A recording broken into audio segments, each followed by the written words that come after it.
Do you remember a couple weeks back where I said staining walnut was basically shaking hands with the devil? Well, it seems my hypocrisy knows no bounds.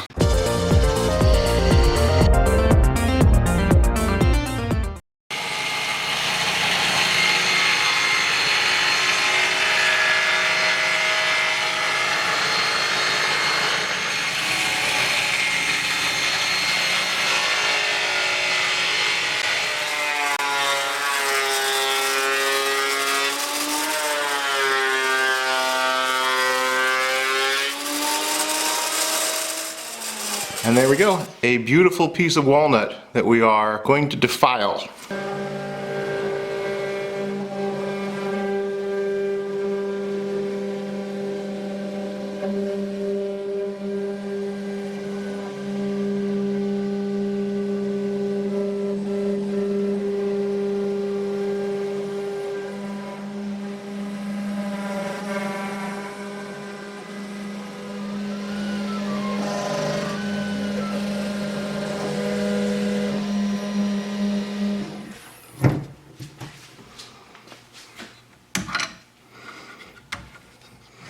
Alright, and here's our stencil that we're going to use. It's got the Triforce and the eagle legs, the wings. I think that's the Royal Crest. I might be wrong. It is definitely from the Legend of Zelda games, and I think from Ocarina of Time.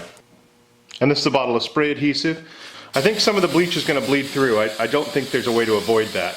But this will just give the most contact between these two surfaces to avoid some overspray. Alright, and I think we've got decent contact there. Now the other thing is, I don't want to bleach this.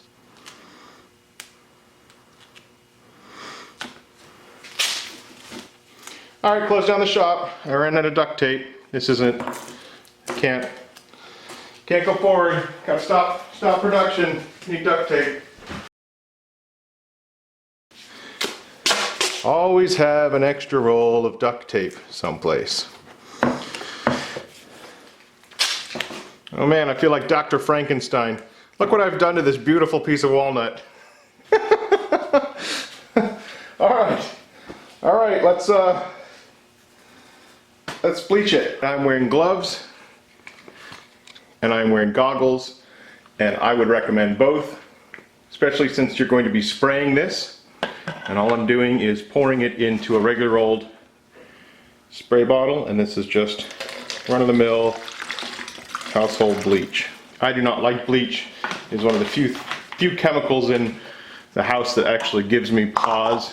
A couple of tests that I've done shows that the walnut really needs a full blast of bleach, and so we're just going to give it a spray.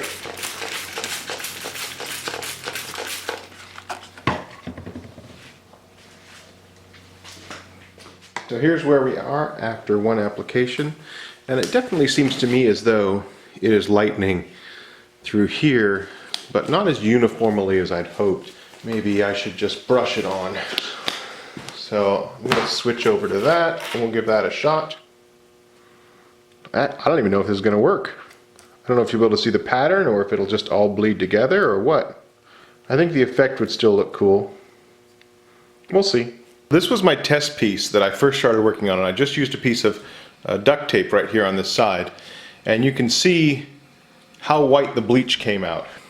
And this is me sanding the surface afterwards, and so you can see the bleach doesn't penetrate very deep. Rub on a little polyurethane and we can sort of see the effect that you get between the different test pieces. It definitely lightens the wood. You also can see that we get this bleed over. So I imagine that on our piece with the template, it's going to bleed over too. And you can see it's definitely getting lighter through here, but it's not as bright white as I was expecting. I really was expecting it to be quite a bit lighter. I think this is my fourth or maybe fifth coat.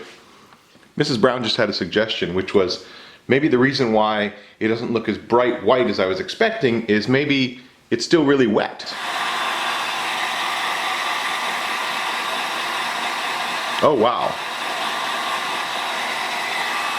Oh, let me zoom in.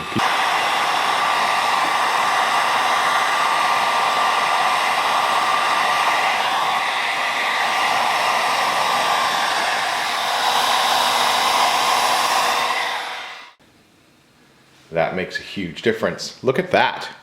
That is bright white. All right, let's take off the template and see what we're left with here.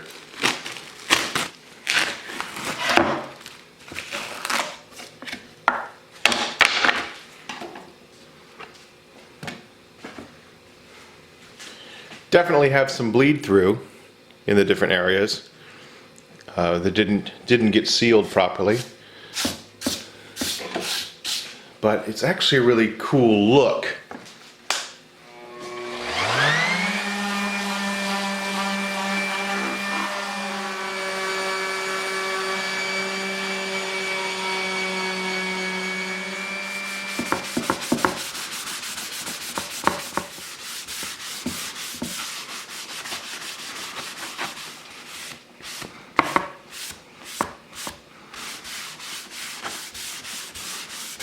Here it is, my bleached walnut art.